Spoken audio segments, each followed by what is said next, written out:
Bismillahirrahmanirrahim. Assalamualaikum warahmatullahi wabarakatuh. Waalaikumsalam warahmatullahi wabarakatuh. Allahumma salli ala Sayyidina Muhammad wa ala ali Sayyidina Muhammad.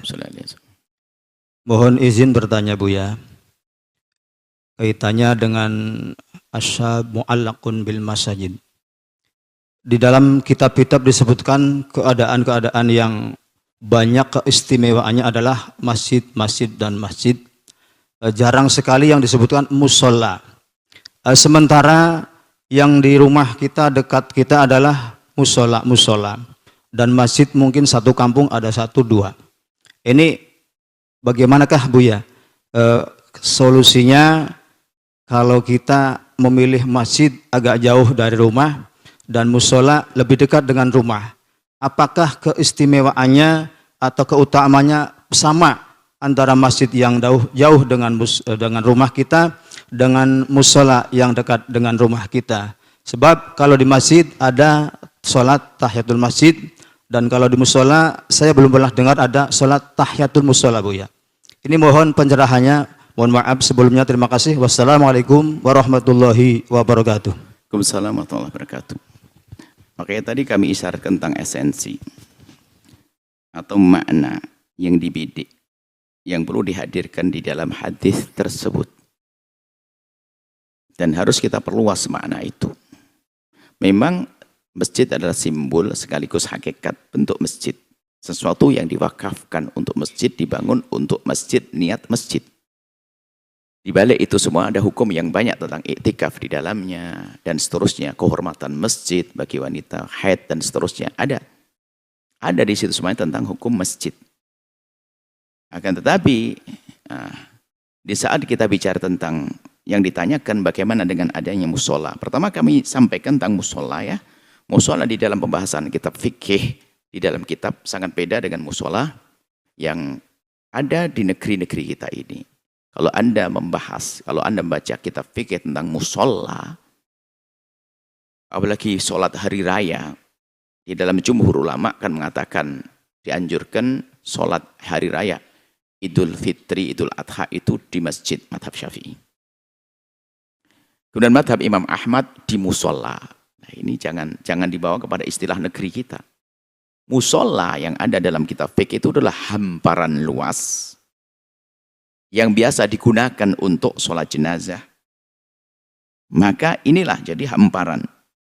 Hamparan luas yang disiapkan oleh negara, kalau ada mayit meninggal disolati di situ, termasuk sholat hari raya Idul Fitri. Jadi bukan musola bangunan itu, bukan. Sehingga kalau negeri Arab musola, ada samping kuburan, biasanya ada musola, ada hamparan luas untuk nyolati jenazah. Ya, jadi itu namanya musola. Sehingga kalau orang negeri kita membaca kitab musola, dipikir daripada di masjid lebih bagus di musola. Musola depan rumahnya kecil, 4x6. Bukan itu. Adapun musola di negeri kita ini adalah sebuah tempat yang memang diniatkan musola, tempat sholat.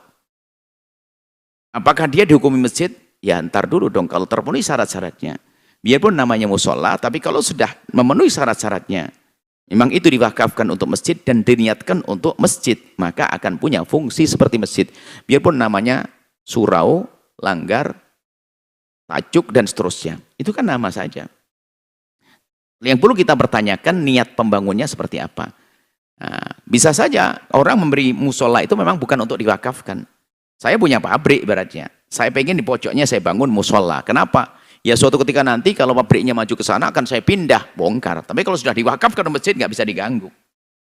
Nah, ini adalah bicara tentang hukumnya. Ini adalah penjelasan para ulama asatid yang akan menjabarkan. Ini bukan, kita ingin menjawab dari sisi bagaimana jika ada di kiri kanan kami adalah musola-musola yang biasa makmur. Maka makmurkan musola itu. Apakah aku harus pergi ke masjid yang lebih banyak? Tunggu dulu, siapa Anda? Jika Anda orang yang jika Anda meninggalkan musola Anda, ini para ulama membahas di bab jika orang melakukan sholat jamaah, bukan bicara masjidnya dulu. Sholat jamaah di sebuah tempat, apakah dia, jadi kalau ada 2 jamaah, yang satu 100, yang satu 500, tentu yang lebih bagus adalah 500. Semakin banyak, semakin bagus. Kan begitu, gambarannya sederhananya seperti itu. Cuman setelah itu ada pertanyaan. apakah saya lebih bagus ke tempat masjid yang lebih banyak tadi jamaahnya atau tetap saya di sini? Yang sedikit jamaahnya. Ulama mengatakan, siapa dulu ente? Jika kepergian ente ke tempat yang lebih ramai menjadikan masjid sepi atau mungkin tidak didirikan jamaah, maka kamu lebih bagus di musola tadi. Karena kamu menjadi tumpuan orang sholat di situ. Maka jangan pergi. Karena Anda punya fungsi memakmurkan tempat sholat. Kalau Anda pergi mengejar keutamaan, orang pada nggak sholat berjamaah. Nah, berarti Anda tetap berada di tempat tersebut jauh lebih bagus. Nah, ini pertanyaan, Anda ini siapa? Kalau Anda orang nggak pernah dianggap di situ biasa, datang pergi Anda sudah nggak ada artinya, sudah. Anda pilih yang terbagus, suka-suka. Tapi kalau Anda memang orang terpandang di situ, jika keberadaan Anda di situ sebagai uswatun hasanah, suri toladan, jangan-jangan Anda pergi tempat lain bilang, wah ini Pak Haji nggak pernah sholat di musola lah. Anda situ saja, Anda suri toladan. Maka Anda sholat di tempat itu yang dikatakan musola, Anda sudah dapatkan keutamaan karena Anda punya maksud untuk memakmurkan tempat tersebut untuk sholat.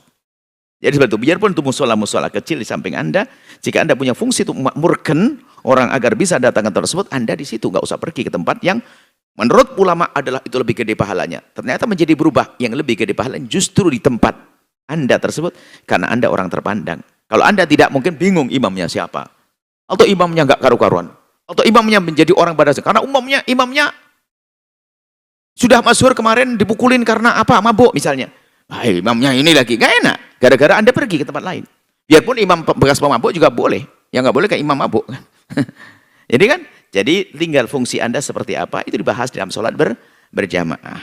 Maka masalah keutamaan akan mendapatkannya karena Anda punya maksud untuk mengajak orang agar sujud kepada Allah dan sebagainya. Dan kemudian itu baik, ini keutamaan. Jadi biarpun Anda seperti halnya sholat di tempat yang tidak disebut masjid, tapi sebenarnya Anda ingin rindu membawa orang ke tempat tersebut, namanya musola, itu sudah mendapatkan keutamaan. Nah, kemudian kalau bicara tentang masjid, ingat semua masjid adalah sama. Nggak usah Anda menyibukkan harus pergi ke masjid, itu lebih bagus ya masjid, enggak. Selagi semua masjid adalah sama, kecuali 3 masjid. Masjidil Haram, Masjid Nabawi, Masjid Aqsa. Sehingga Masjid Istiqlal dengan Masjid Umar yang ada di sini adalah sama. Nah, masjid itu semua masjid sama. Jadi tidak perlu Anda mengkhususkan perjalanan untuk menuju masjid hanya karena menganggap itu masjid lebih bagus, apa lebih utama, enggak ada. Semua masjid adalah sama. Sehingga la tusyaddur rihalu, hadis yang disebutkan dalam hadis Nabi adalah urusan pergi ke masjid. Jadi kalau Anda nadar, saya nadar kalau seandainya anakku lulus sekolah, aku akan sholat 4 rakaat di Masjid Istiqlal. Sudah terlanjur nadar, anaknya lulus beneran, anaknya bener, maka nggak usah pergi Istiqlal, Masjid Umar boleh, cukup. Karena semua masjid sama. Kecuali Anda nadar, saya akan sholat di Masjidil Haram, Anda harus ke sana. Ya seperti itu ya. Gitu ini. Seperti jadi mohonlah kalau Anda merasa orang yang dipandang, hadirnya Anda itu penting. Sehingga kami selalu ingatkan orang-orang kelas dipandang itu, kalau Anda sholat di masjid saja, ini bukan bicara masalah ikhlas, itu urusan pribadi Anda dengan Allah, tapi fungsi suri toladan, contoh, itu penting sekali. Sehingga dibahas keutamaannya adalah jika memang di situ Anda punya fungsi mengangkat orang, mengajak orang, maka Anda tidak usah pergi ke tempat lain, cukup di tempat Anda, itu akan lebih gede pahalanya bagi Anda. Wallahu a'lam bishawab. Setelah Anda menyaksikan video ini, jangan lupa berselawat kepada baginda Nabi Muhammad sallallahu alaihi wa alihi wa sahbihi wasallam.